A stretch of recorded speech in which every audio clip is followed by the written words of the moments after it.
faithfully delivering value, exploring great books from around the world. Hello, this is Sally's Book Club. Today we're exploring the book The Grapes of Wrath by the renowned American author John Steinbeck, the 1962 Nobel Literature Laureate, was born in 1902 in Salinas, California. In 1929, at age 27, he began writing novels, gradually gaining prominence as his works attracted attention. In 1939, Steinbeck published this full-length novel, The Grapes of Wrath.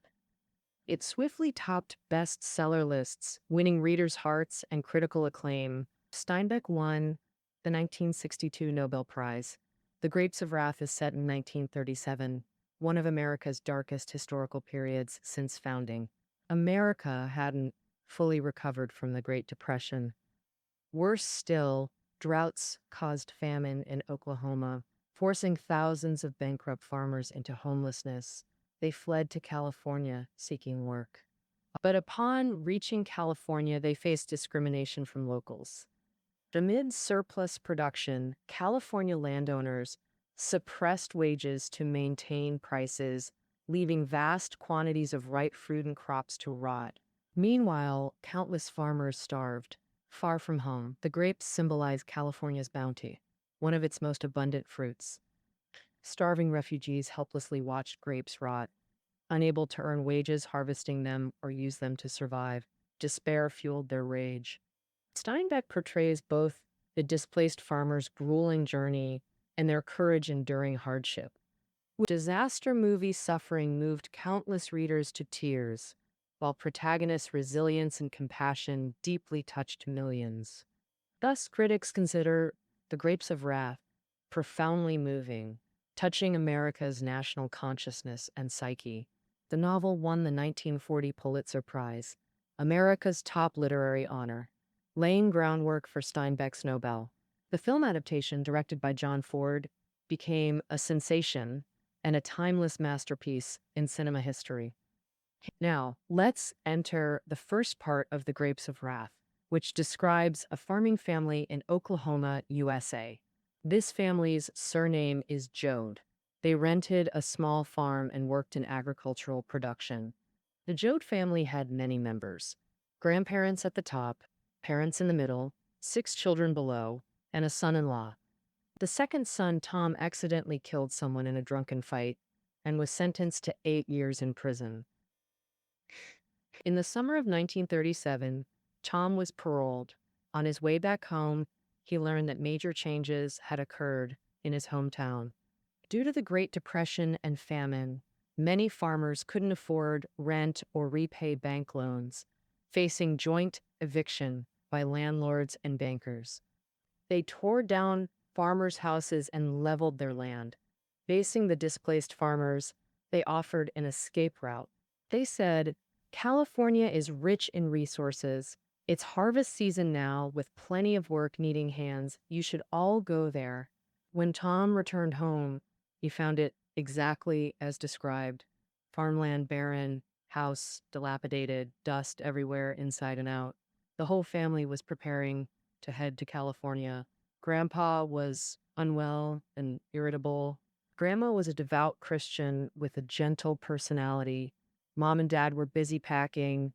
Tom's sister, Rosa Sharn, had married a neighbor, Connie, and was pregnant. To move the whole family to California, they had to buy a car. During this period, like many other farming families, the Joads were exploited by unscrupulous merchants.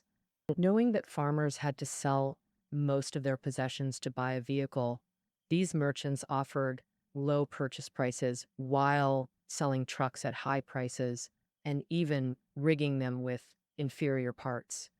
The farmers had no choice. They sold everything they could: stoves, beds, tables, chairs, wash bases. But the house still contained piles upon piles of belongings.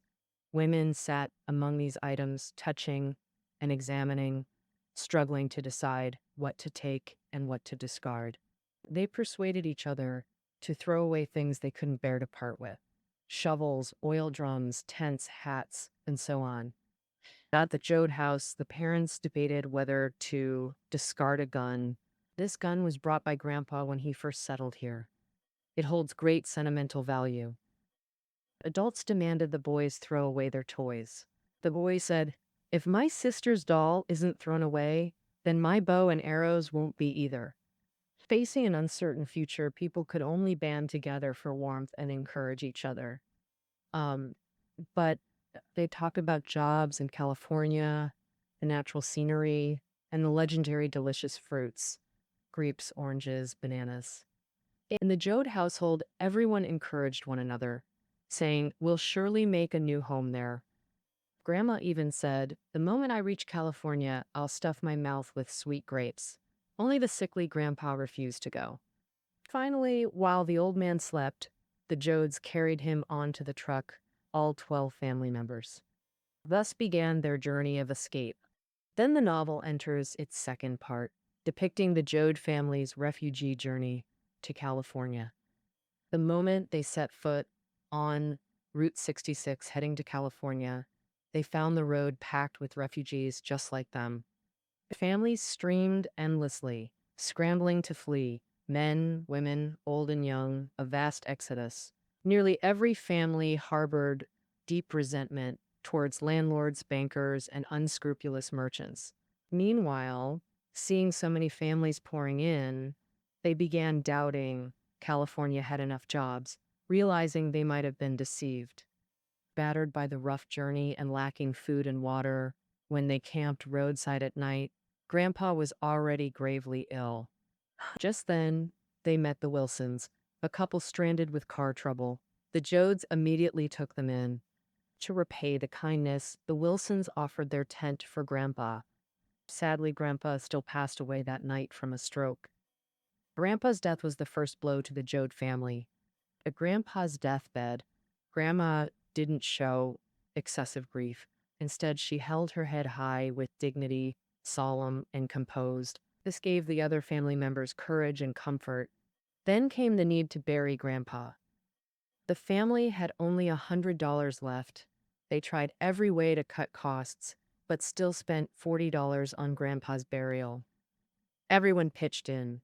Women washed and wrapped the body. Men dug the grave. And they even called a pastor to pray. Even amidst their turbulent journey, they insisted on giving their deceased relative the most dignified farewell.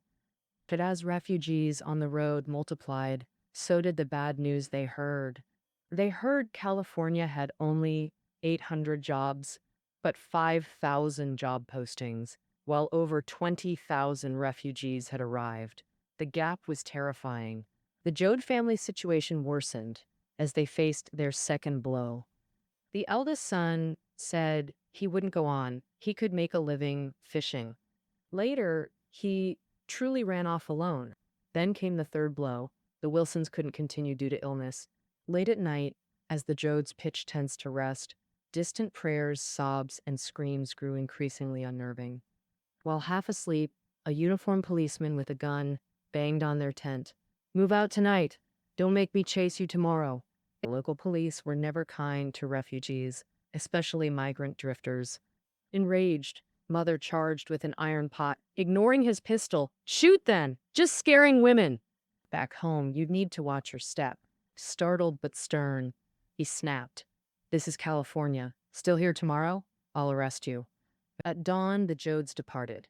Next came crossing the vast desert to reach California's plantations. Then, Grandma fell gravely ill, unable to sit up, gasping for breath. Mother laid her on a mattress in back, staying beside her, driving all night through jolts. They finally crossed the desert to see plains of vineyards, orchards, and farmland. While the family marveled at the beauty, Mother collapsed red-eyed to the ground.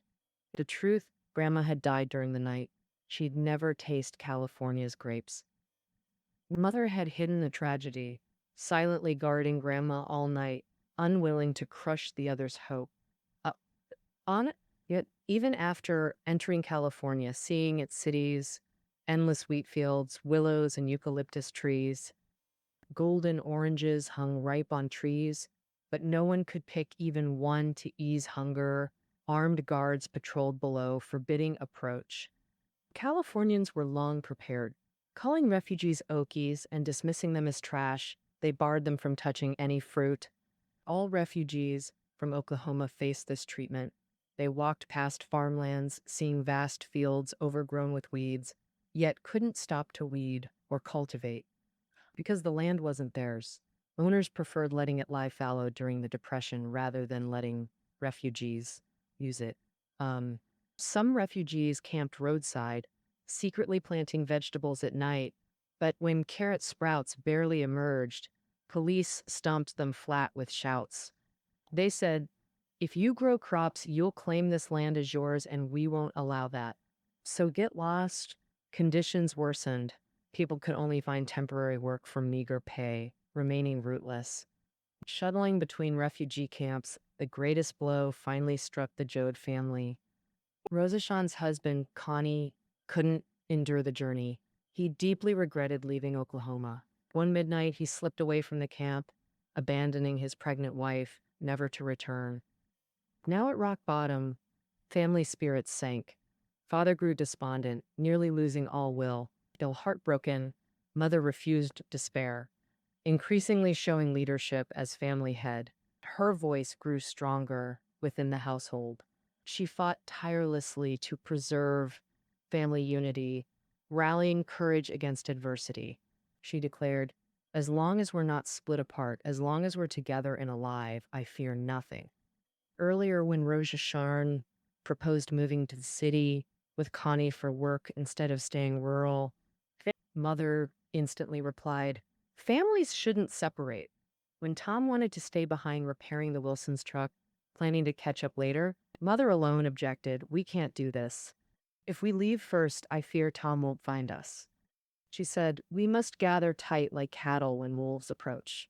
Through these hardships, Tom gradually transformed. He embraced both mother's ideal of family unity and the broader vision of uniting all suffering families. Tom had a friend named Jim Casey, a former Christian preacher who'd fled Oklahoma with them.